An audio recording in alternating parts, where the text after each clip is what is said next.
learn next week, I think there is a problem of dark matter, is that in the standard model there is no single particle that will account for the amount of dark matter in the universe. There is also the problem of the neutrino masses, something that you don't understand quite well. So you had some lecture on neutrino masses, neutrino oscillation, etc. But that's something that doesn't fit totally well within the standard model. There is also the problem of, let's say, asymmetry between matter and antimatter.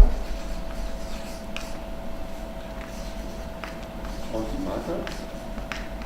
So something that, you cannot explain either within the standard model. So let's say, you assume that after the Big Bang, you create the same amount of matter and antimatter, but then today there is only matter in the universe. All the antimatter has disappeared. So where this asymmetry came from?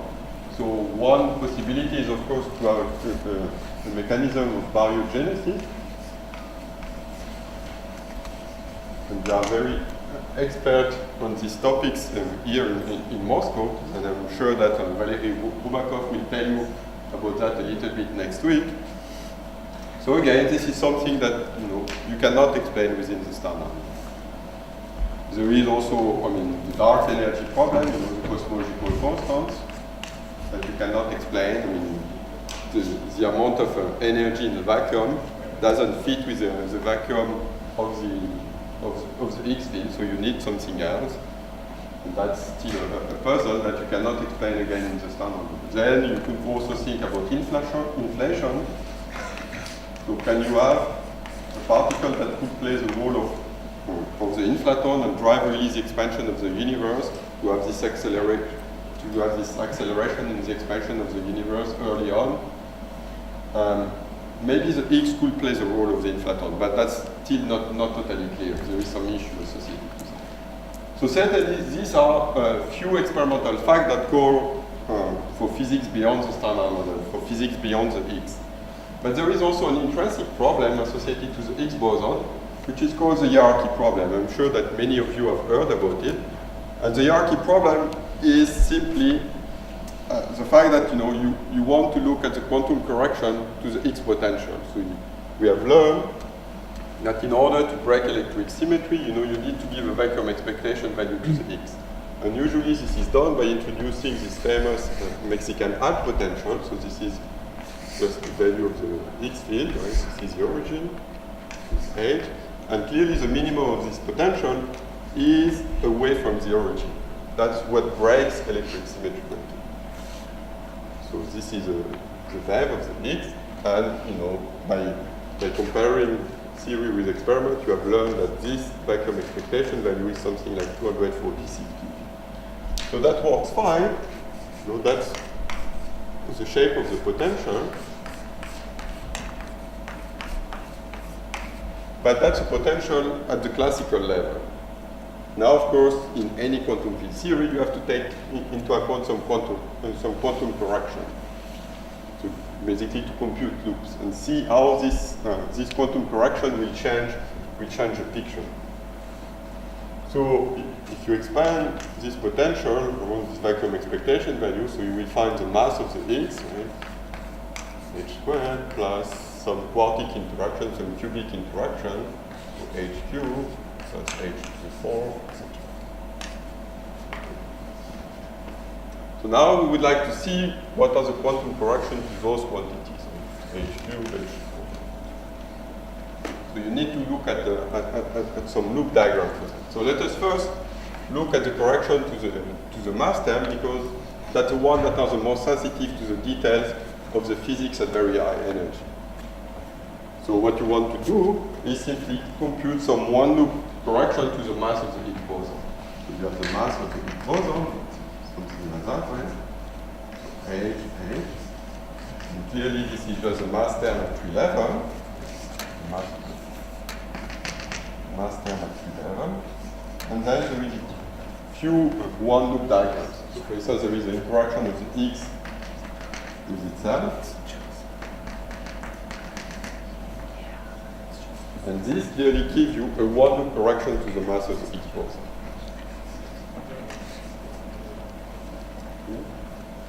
there is also some interaction with the fermions.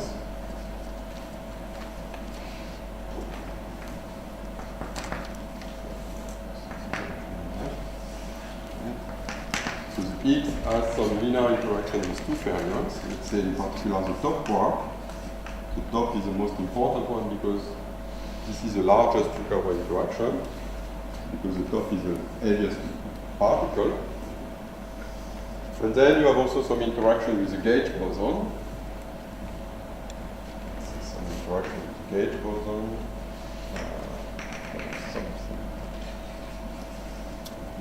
So there is a quadratic interaction between two X and two gauge fields. And you can close the loop, and this gives you correction, the quadratic divergences to the masses.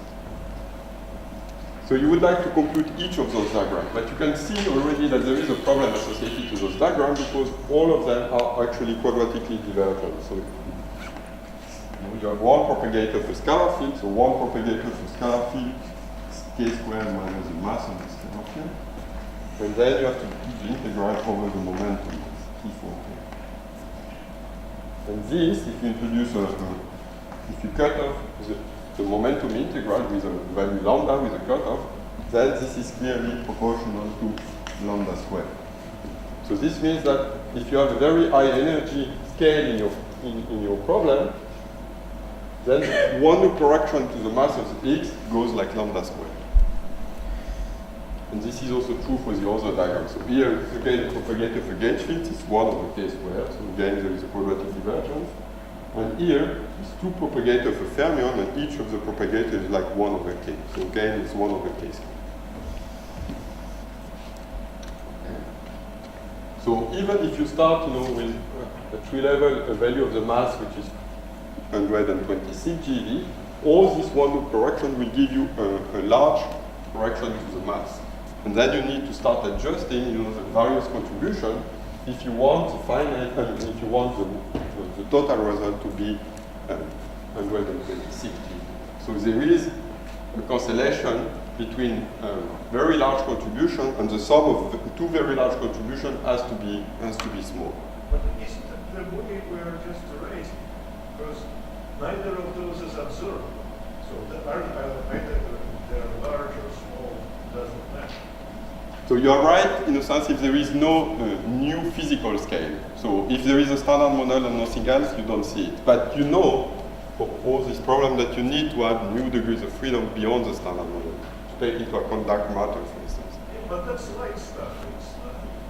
Well, light, you don't know if it's light, right? But you may also want to unify your theory, right? So you want to go to the gut SO5 or SU5 or SO10, and then you will have new particles living at the gut scale, 10 to the 16 GeV. And then those particles will give you a contribution to the mass, a physical contribution, a finite contribution to the mass of the X, which is proportional to 10 to the 16 GeV. But they get 10 to the 16 GeV not because of the interaction with the X. They get because of other interactions. They don't interact with this X. Yes, but that's right. But nonetheless, they give a contribution to the mass of the X. Yes. Don't confuse me. Okay, maybe let's shut down. So you are totally right that within the standard model itself, there is no hierarchy problem because in the standard model, there is a single scale. It's only the weak scale by definition. The problem of hierarchy is to maintain the difference between two scales at the quantum level. So every time you associated new physics with a heavier scale, in particular the gut symmetries, gut series, then you have to make sure that at the quantum level you maintain this hierarchy of the two scales. That's the problem. Okay. So we can compute explicitly all these diagrams. I won't do the computation in details, but I will just flash you the result. So for instance, if you look at the first one, which is probably the most important one,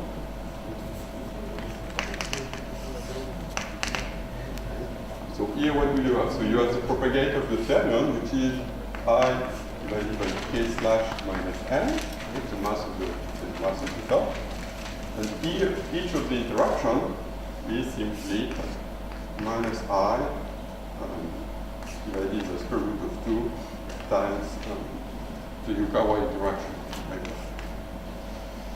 And then there is some delta and some color factor. Yes. What about the cubic term here? Why is diagram for cubic term has to do?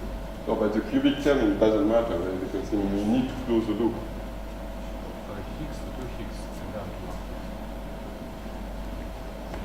What do you want to do? So, Like the T diagram, but with Higgs bosons instead.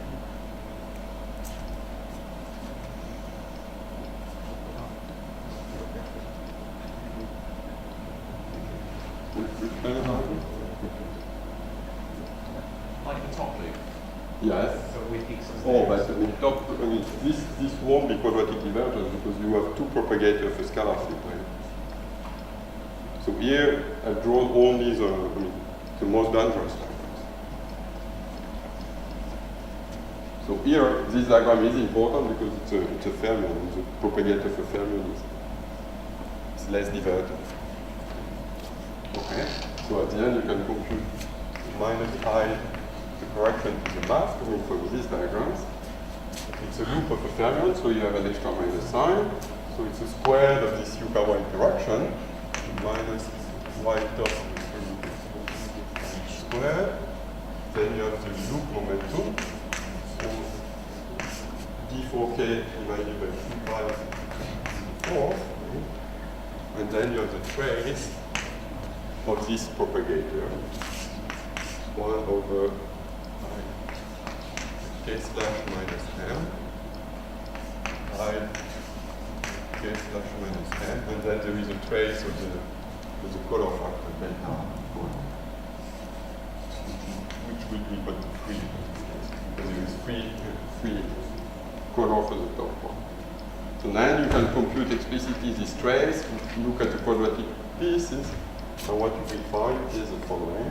I 3 lambda squared, so this is a cutoff, so here I introduce a cutoff to this momentum, at least in the Euclidean space, divided by 4 pi squared, the mass of the top square divided by this.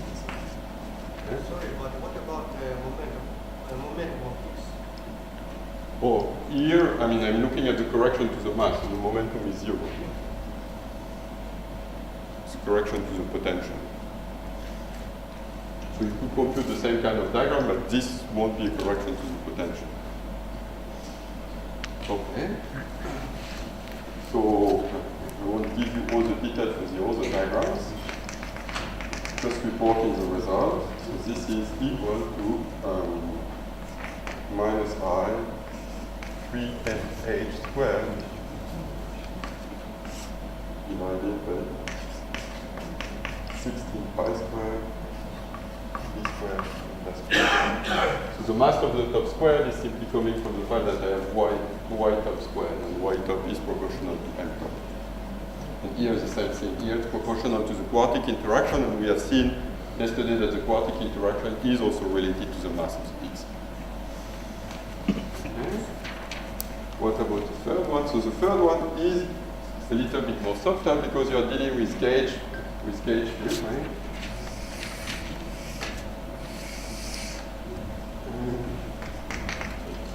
This one with a loop of W gauge. And here, if you want to do a loop of a gauge field, then you need to go into the renormalizable gauge. So you introduce a RC gauge, which is a renormalizable gauge, where psi is just a gauge fixing parameter.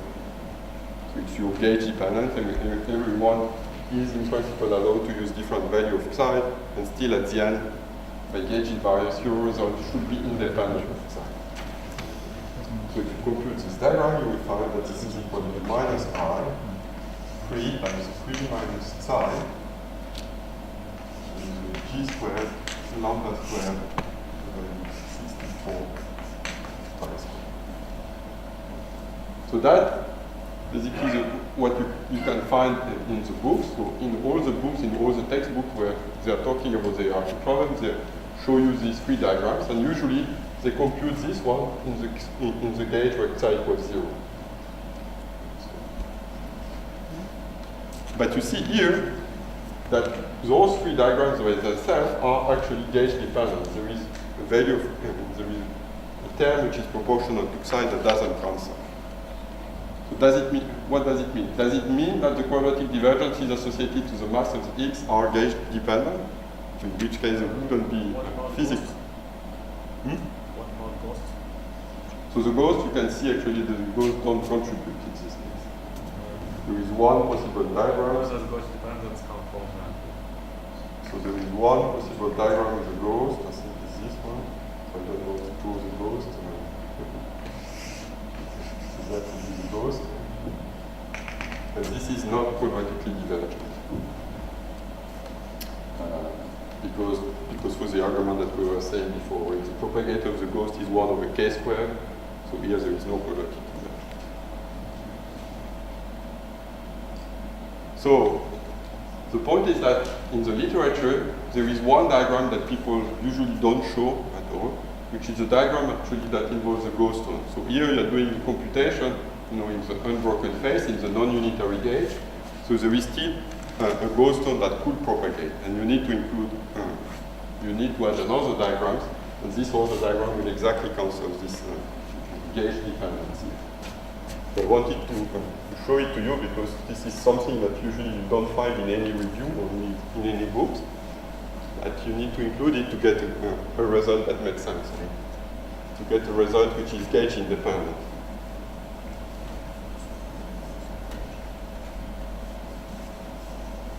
Now, next time, every time your teacher or whatever, your advisor will ask you about this quadratic divergence, you will ask them, so is it gauge independent or not? And then you can show them exactly this extra diagram, which is this one. So you have the X, you have here a W, and then you have a ghost tone.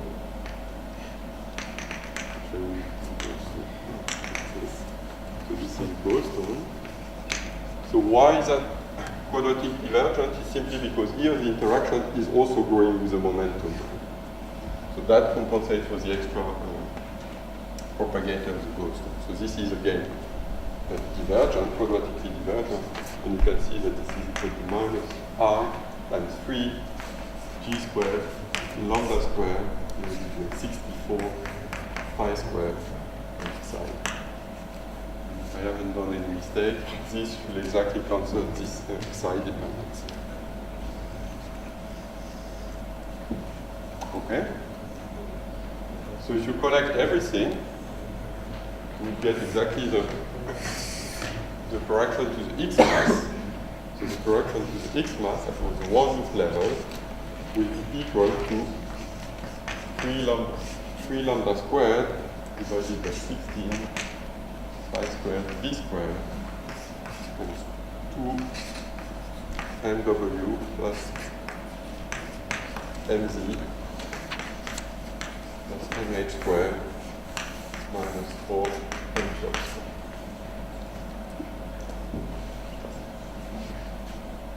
And basically, if you play with the numbers, you will see that this is of order 120 GB squared if lambda is of the order of 600 GB. But if you increase lambda by 1 order of magnitude, then there is a correction which is 100 times bigger than what the value should be. So there is also another way to compute these quadratic divergences without computing any Feynman diagrams, which is using actually this Coleman-Weinberg potential, which is just an algebraic way to directly compute this correction. And that I will give you as an exercise. It's an interesting exercise, actually, again, because there is one subtlety which is not totally trivial. So you can check that the one loop correction to the potential gives you a contribution which is lambda squared divided by 32 pi squared times the super trace of the mass. All the parts that depend on h. And since mh squared, m squared has a quadratic dependence on h, this will give you a correction to the mass of the X. That's just a correction to the potential. So here it's a little bit easier because you don't have to worry about all your symmetry factor, all your Feynman rules, etc.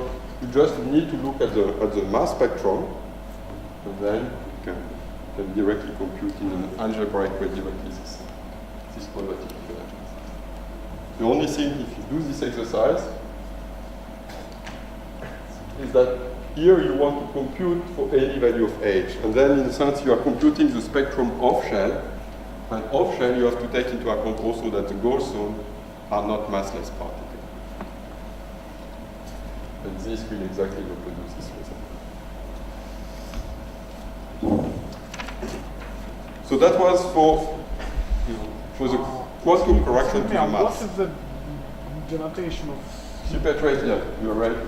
It's actually the trace of the boson minus the trace of the fermion. So, trace of the boson minus trace of the fermion is the same thing. Very good. Okay. So that was for the quantum correction to the piece which is quadratic in h in the potential. And then there is also very interesting quantum effect for the pieces which are quadratic, for the X self-interaction. And that will be related to what Professor Voloshin is going to tell you afterwards, because there is something associated with the stability and instability of the vacuum. So depending on the value of this correction to the self-interaction of the X, then you could actually make the X potential unstable if you want. The electric vacuum will decay into the ground state of your potential. So how does it work exactly? Now you want to compute the quantum correction to the X self-interaction, particularly to the X quantum interaction. So again, you have to identify a few diagrams.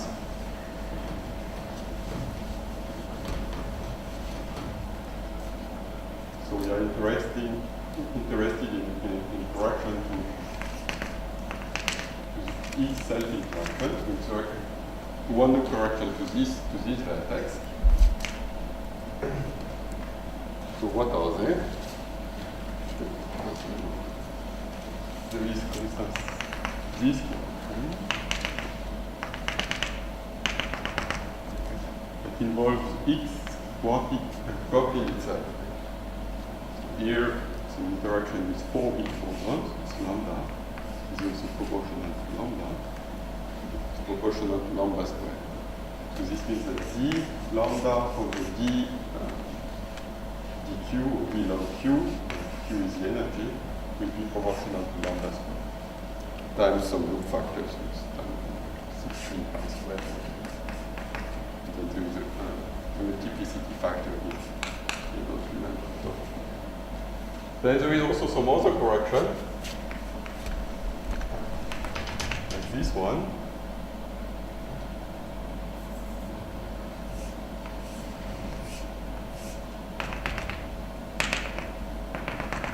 Okay.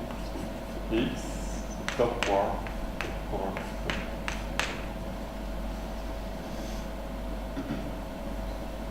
so in this case, it will be proportional.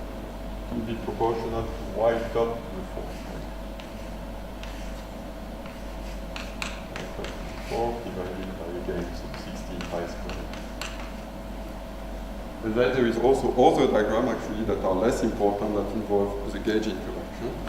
We'll just draw them for completeness. For example, this one, 1x, 1 gauge field.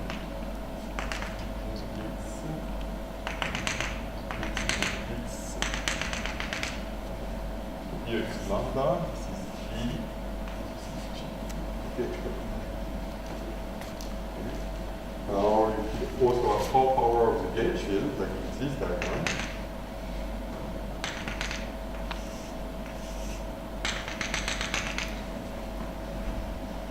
So this will be proportional to G to the 4.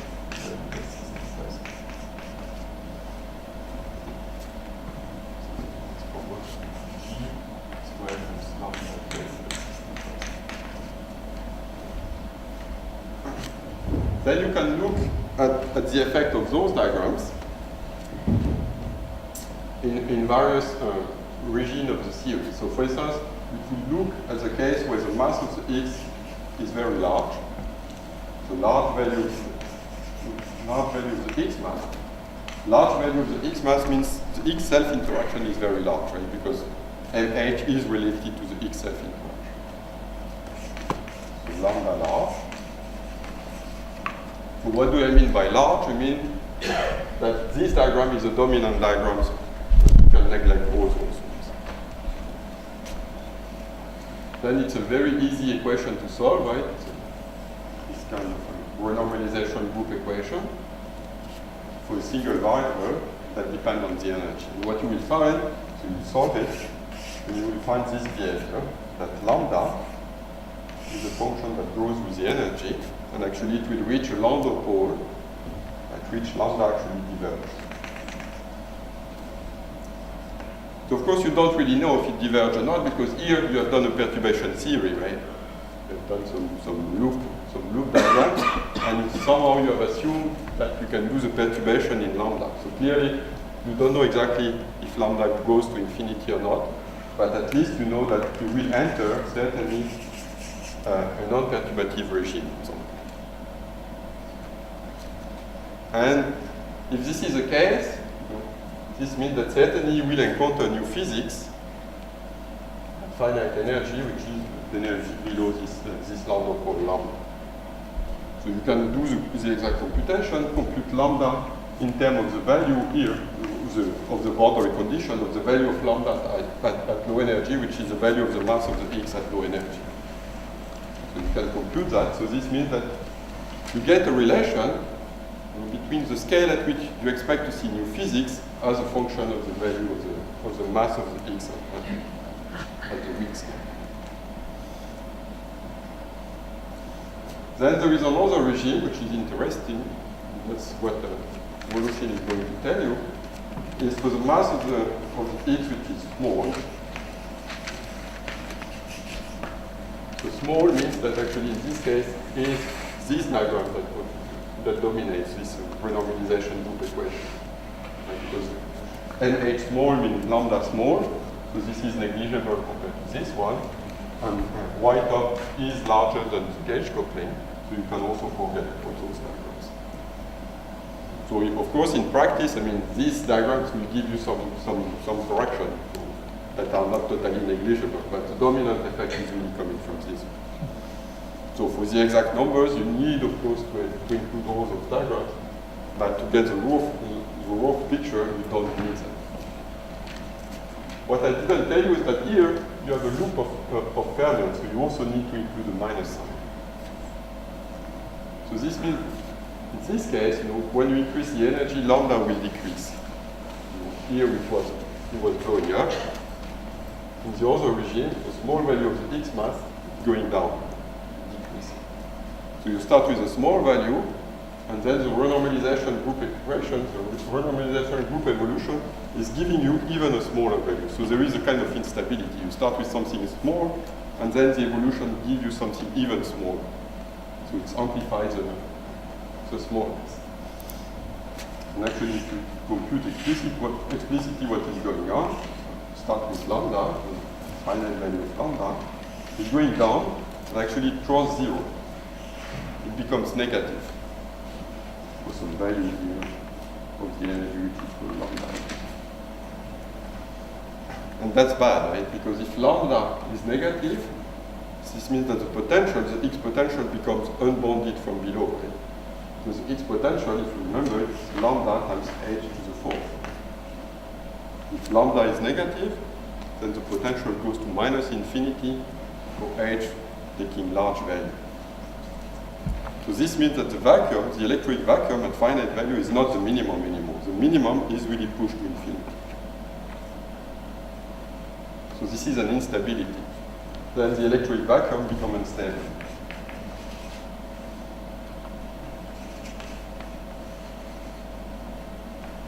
Could the higher order terms rescue? Yes, in principle, yes. So this means that here again, what you have found is simply a bound, an upper bound on the value of the new physics scale. New physics has to enter before if you want to restore the stability of the potential.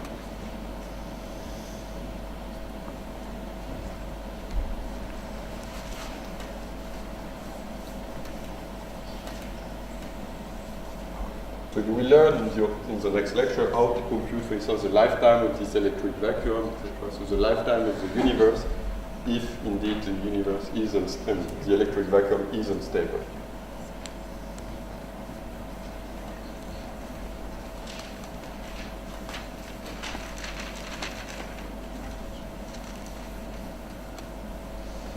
So, to draw the phase diagram of your theory, this is what you obtain. You obtain as a function of the value of each mass. We found two bounds. One, which is the triviality bound. So the triviality bound, this thing here, for NH large. The fact that lambda blows up means that you enter the non-perturbative limit. The non-perturbative regime is called the triviality bound.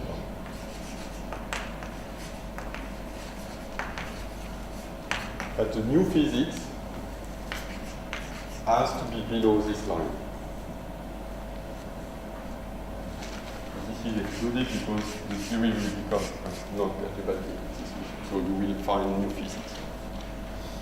I will give you some numbers. I will put some numbers on this axis in front.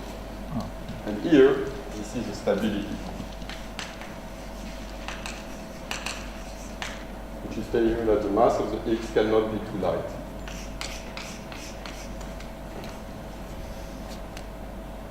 And Lambda and MH have to be replaced. have to be replaced. Exactly. Sorry. You're right. That was understanding. Okay. So what you find here is basically this. There is a final region which is about 160 GeV.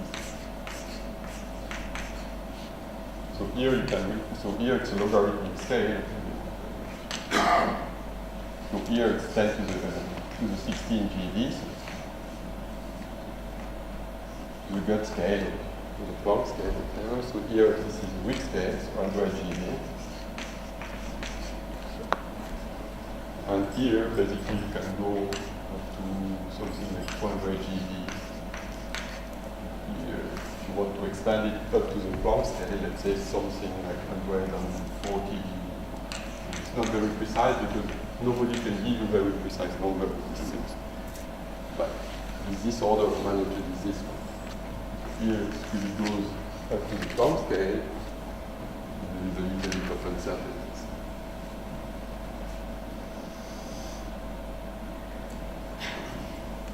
So that's the stability bound. Then there is also the possibility that the electric vacuum is not stable, but it's metastable. So if you compute the lifetime of this vacuum, it will be larger than the age of the universe, so which is fine enough.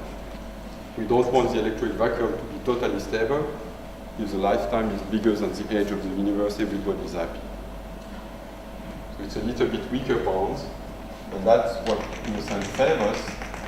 So it's a metastable here. And that's what saves us in the sense that for 125, actually, most likely the electric vacuum is actually metastable, not stable. So we are safe, even if there is really no physics up to the Planck scale. Okay. So we discussed basically some important renormalization effects on the X potential. So now you would like to, in a sense, to understand what are the possible new physics that cure this dangerous behavior.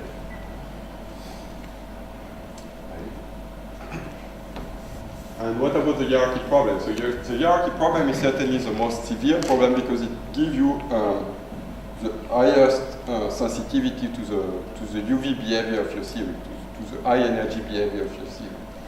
So that's what people wanted to solve, and to cancel those quadratic divergence systems.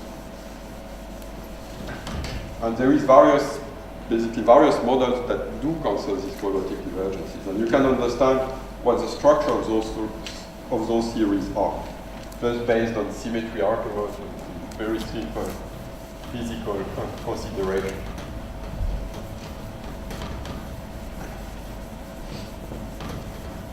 So there is one thing that makes a particle which is light, and light even at the quantum level.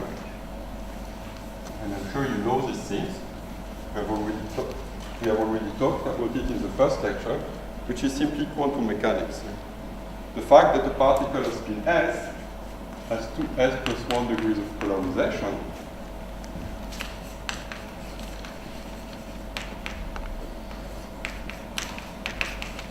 is the only exception of a particle which is massless.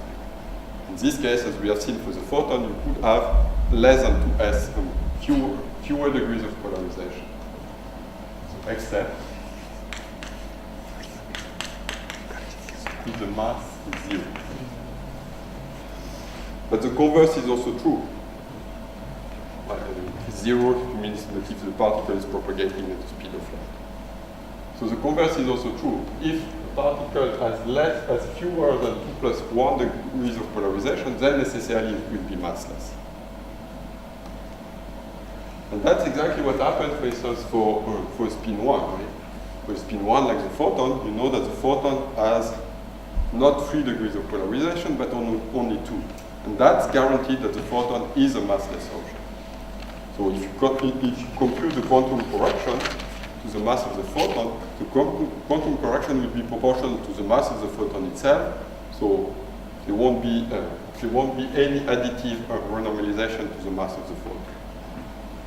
It's only multiplicative renormalization. So spin 1, s equal 1. You have basically one symmetry, which is gauge invariant, that decouple 1 degrees of freedom, and this symmetry ensures that the mass of the photon remains 0, even at the quantum level. Gauge.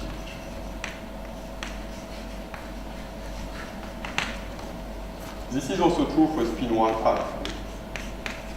With spin 1 half, you expect 2 degrees of polarization, but you know that you could have chiral symmetry that decouples the two chiralities of the fermion. So the left-handed and the right-handed chiralities will transform differently, and you know that in this case you cannot write a mass term for the fermion. You need the X, the unique Yukawa interaction to generate the mass. By itself, the chiral fermion cannot acquire a mass. So in this case, the mass also remains 0 at the quantum level by chiral symmetry.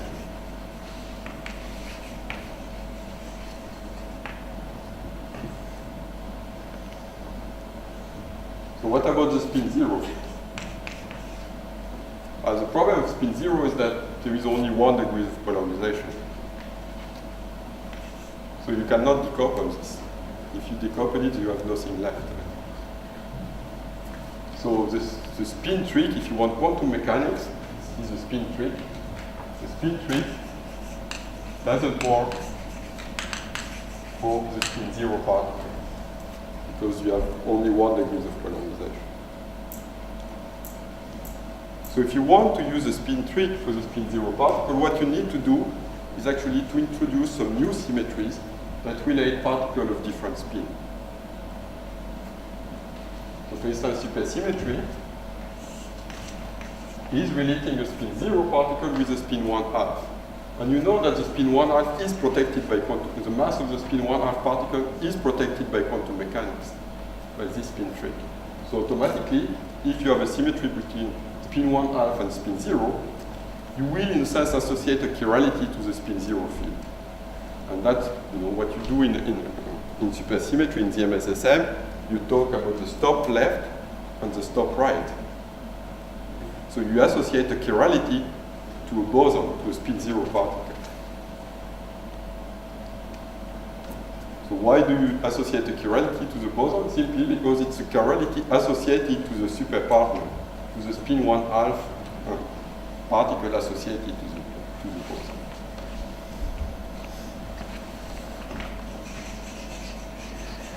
So what Suzy is doing, Suzy is simply extending the spin trick of quantum mechanics to the spin zero part. And then you know that in Suzy, in the MSSM, there is no quadratic divergences associated to the Higgs boson. So that's exactly this structure. There is another symmetry that relates particles of different spin, but relate a spin 0 to a spin 1, actually. This is a Lorentz invariance in higher dimension. If you take, for instance, a 5-dimensional Lorentz transformation, 5D Lorentz transformation, you will transform the different component of a vector field in 5D. So 5D, you will have a gauge field, let's say AU, and you will have a component along the field dimension. And viewed from the 4-dimensional perspective, this is a spin 1, and this is a spin 0. And Lorentz transformation is simply transforming the one into another.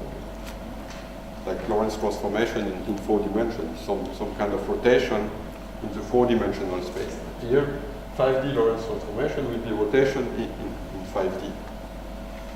So they will mix the different components, so they will introduce a symmetry between spin 1 and spin 0. So this means that you will protect the mass of this guy, of A5, thanks to the quantum mechanics that protects the mass of the spin 1, of A mu.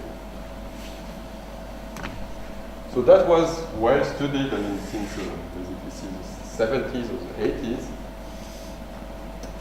And people have also built some model where basically you want to see the Higgs as a component of the gauge field propagating along an extra dimension. So that's what is called the gauge Higgs unification model.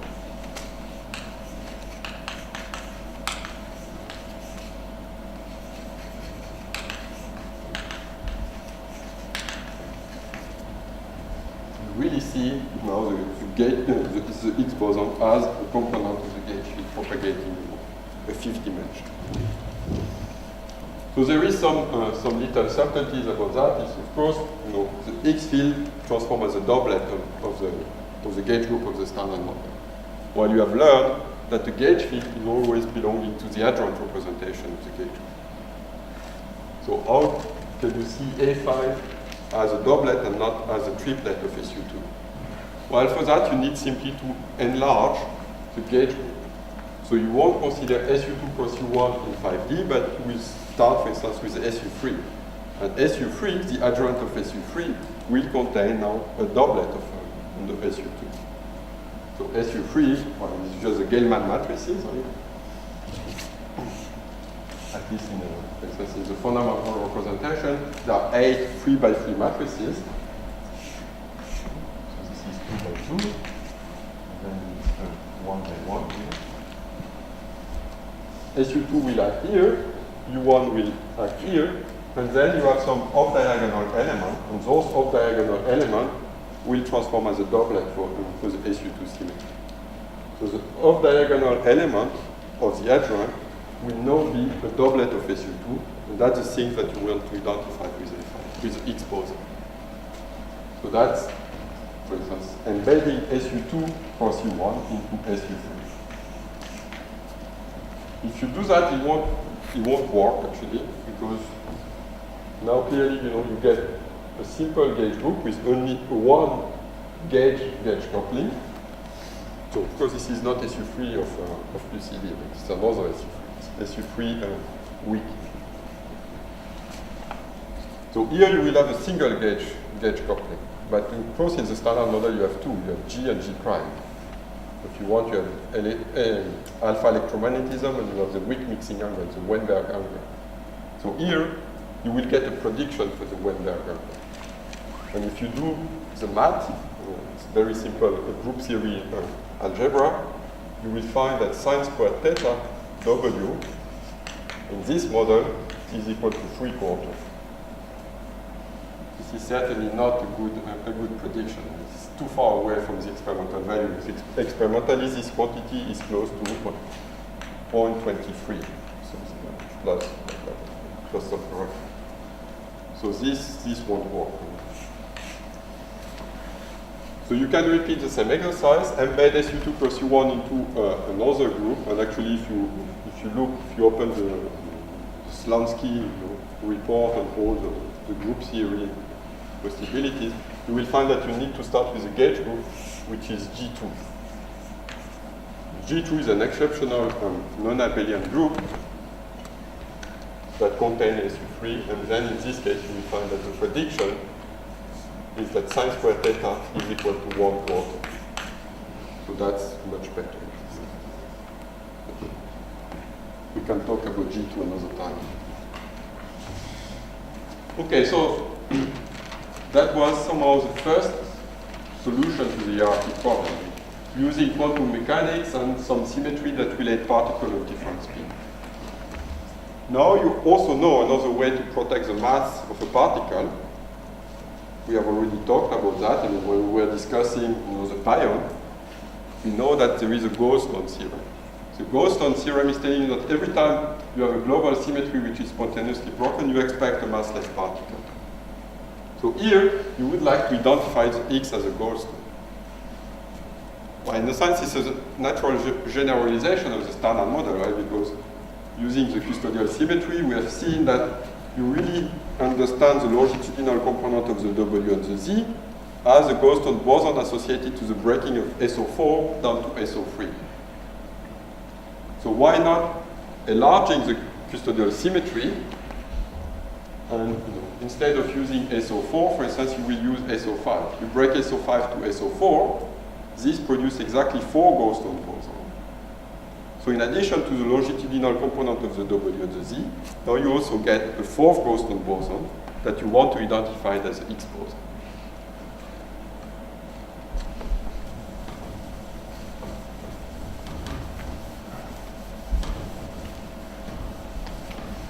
If we have time, in the last 10 minutes, I will discuss very briefly the physics of this kind of model, where X is Goldstone boson. So, other solution to the hierarchy problem is the Goldstone theorem.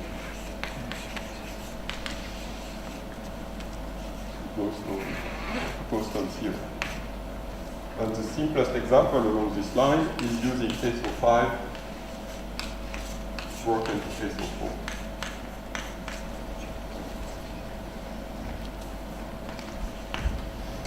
This gives you 4 Goldstone bosons that actually you can check that those 4 Goldstone bosons exactly transform as a dotnet 4 Goldstone bosons, pseudo Goldstone bosons, and they transform as a dotnet under the SU2 symmetry. There is also, so I'll come back to that in a few minutes. So there are also additional solutions to the hierarchy problem that people have explored over the last few years. So third solution will be basically to lower the UV scale. So we say that the hierarchy problem was really a problem between having 2 different scales. So let's say the Planck scale and the Wick scale, the mass of the Higgs, and the 26.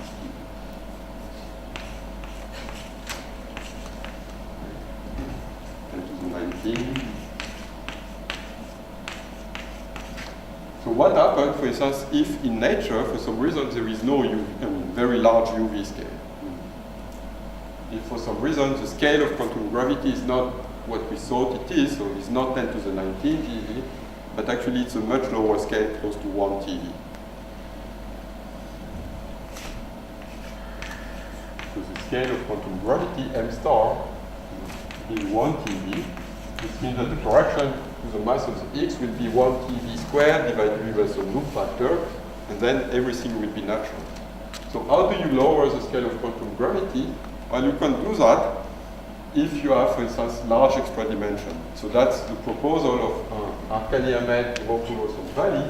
This is the model ADB. And to do that, I mean, in a sense, you see that the Planck scale, 10 to the 19 GeV, is not a fundamental scale, it's not the scale of quantum gravity. It's simply a scale which is derived simply because you have a very large volume. So in a sense, you dilute the strength of the gravity by using large volume. And in this case, there is a relation like that. m Planck squared is simply the mass of the quantum gravity, the 2 plus n, if you have n extra dimension, times the size of those extra dimensions with n. And that you can understand that simply by writing, for instance, Einstein action, Einstein-Hilbert action in 4 plus n dimension. So 4 plus n would be the scale of quantum gravity, 2 plus n times the Einstein the curvature R. And then if you have extra dimension, you can perform the integral over the volume of those extra dimensions, and this is simply the mass scale of 2 plus n times the volume of those extra dimensions, and assuming that everything is isotropic, etc. This is times now the curvature in, so this is 4 plus n, and this is the curvature in 4 dimensions.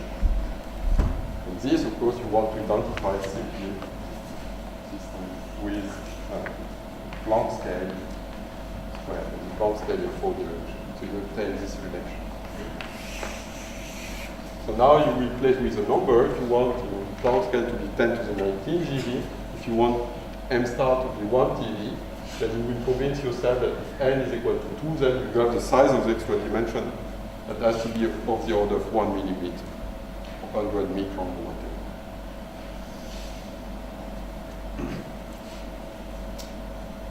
Okay, so the other possibility actually to reduce, so this is AdV. There is another possibility to reduce the size of the quantum gravity is actually to have many particles.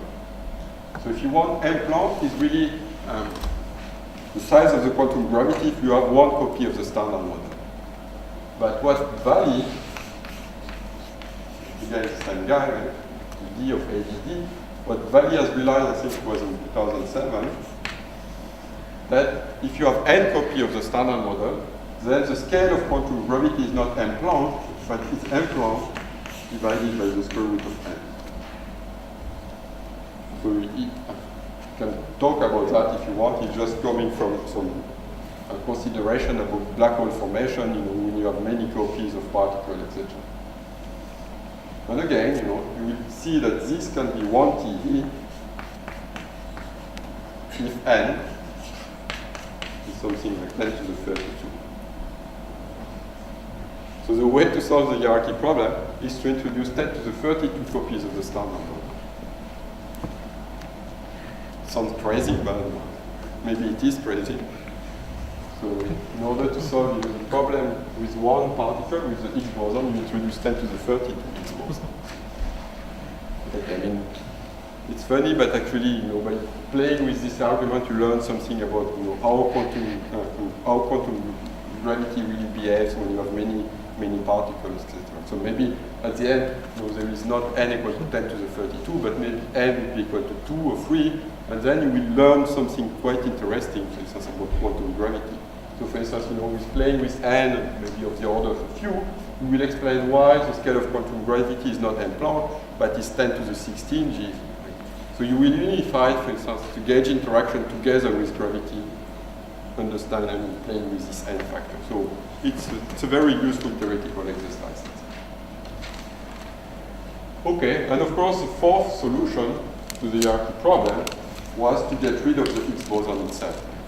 Because the hierarchy problem is associated with the fact that you have a fundamental scalar field in your problem. But of course, if you remove the Higgs, then you remove the quadratic divergence. So this was a kind of technical model where you were living only with the longitudinal polarization of the W and the Z. The theory will become strongly coupled at a scale below 3 TeV. You remember the scale that we have derived yesterday, 4 pi standard V, 3 TeV.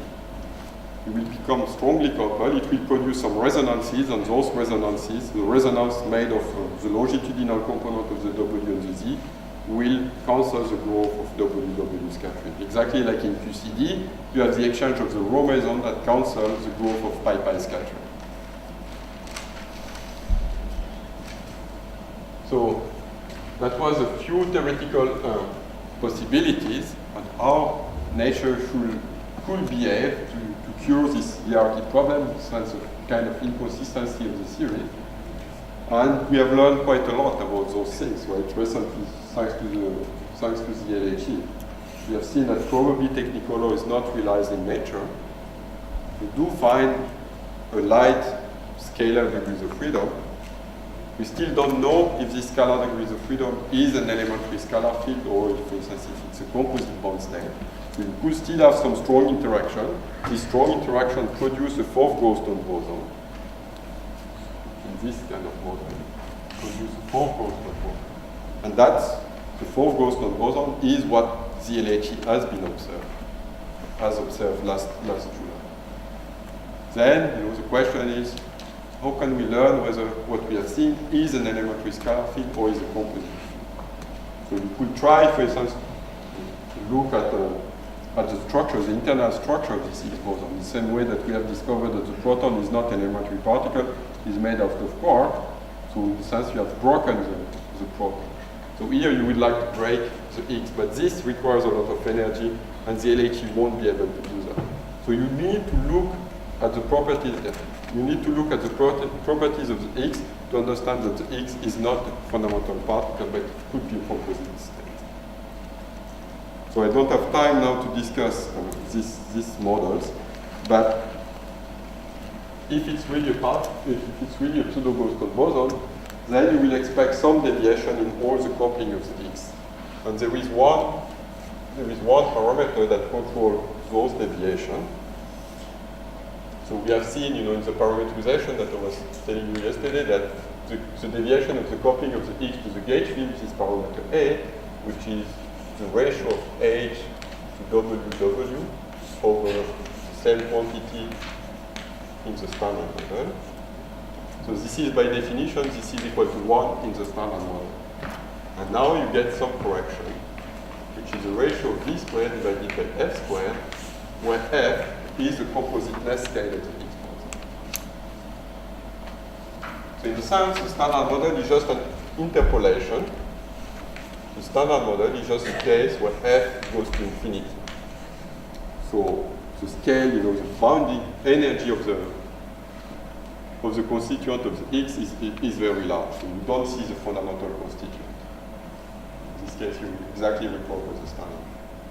But of course, then the Technicolor limit, for instance, the Technicolor limit will correspond to F, which is V itself, in such a way that A is equal to 0, and the Higgs doesn't couple to the W.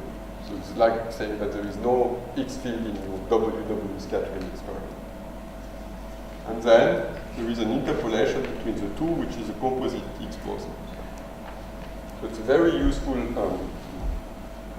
setup because it really allows you to extrapolate in a continuous way, or to look at deformation, continuous deformation away from the standard model.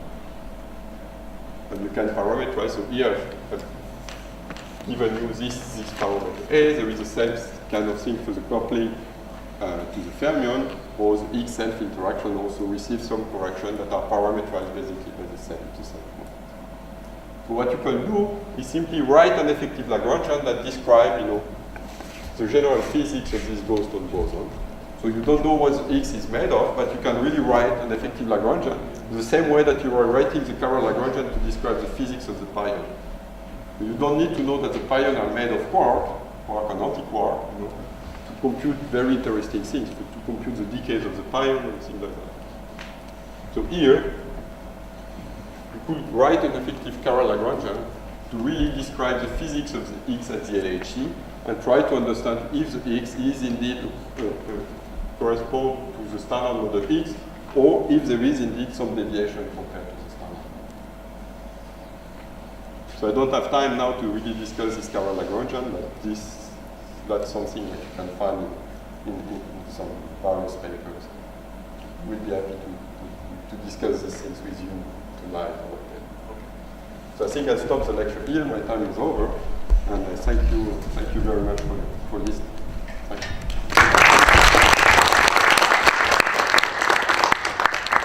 So we had very, very good, excellent, complete presentations of Higgs theory.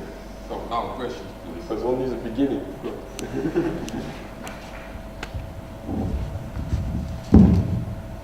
If we have correction to the Higgs mass comparable to the mass, okay, then doesn't it mean that our perturbation theory doesn't work?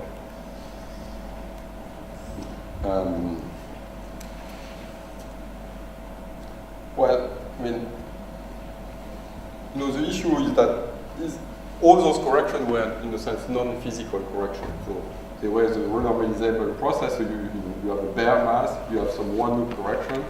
And the thing is that you want the two things to cancel, but individually the two things are not observable. You know that it's true that if you have a physical, a new physical scale, like the mass of the great particle, etc., this new physical scale gives you a correction to the mass, and it has to be cancelled with something else. So it's more like an internal consistency than really a problem of an observable problem.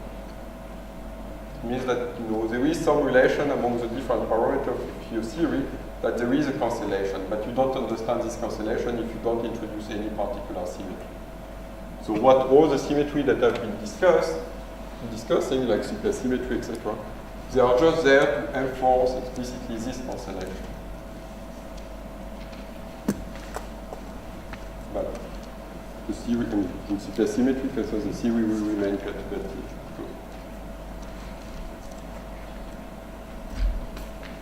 But yeah, the hierarchy problem is a consistency problem that really unobservable. If we consider that Higgs is really a composite boson, then how can we probe it directly? So we need extremely high energies, but can we estimate them? Well, you can put some bounds. So clearly, you don't want the Higgs to be technicolor, so you don't want the scale F that controls the compositeness scale of the Higgs to be close to the unit scale. So by looking at various things, for instance, if you look at the electric precision data, S and T, for instance, of course, having this modification will also induce some contribution to S and T at the one loop, and you can use the lab data to put some bound on this kind of thing. So you can put some bounds on F, for instance, the scale F has to be above something like 500 or 600 GeV already from electric precision data.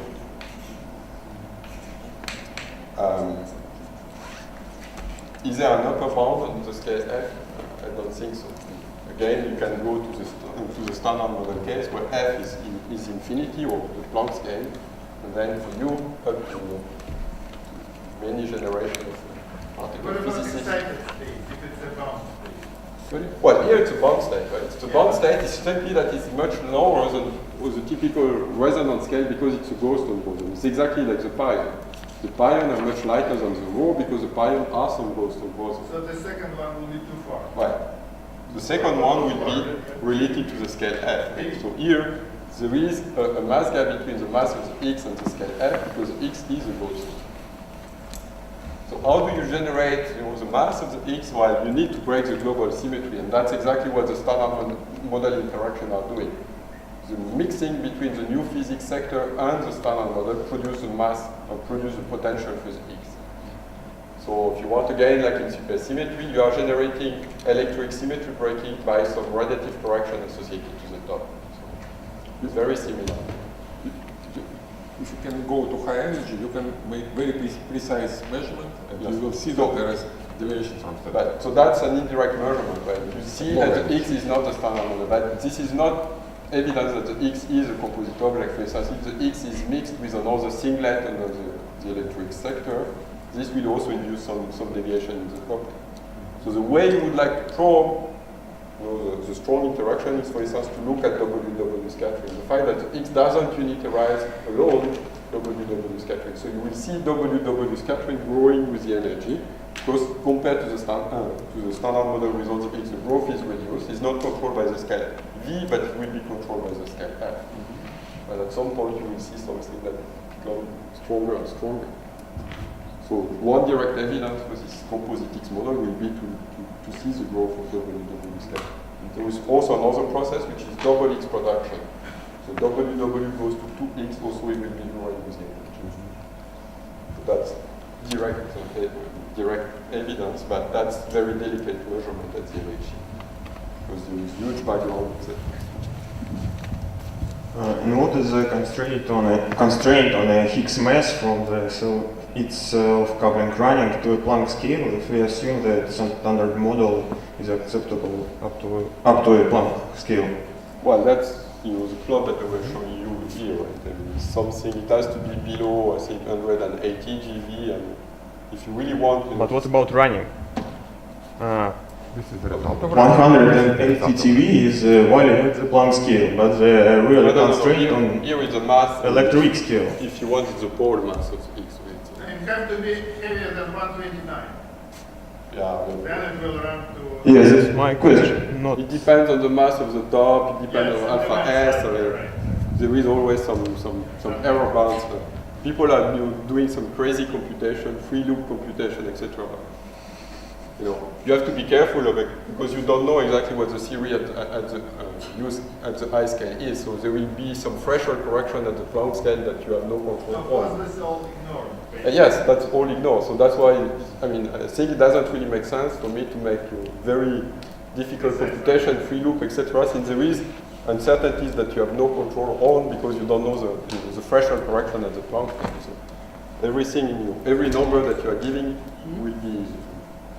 will be plagued by some uncertainties. More questions? So let's take it. Thank you.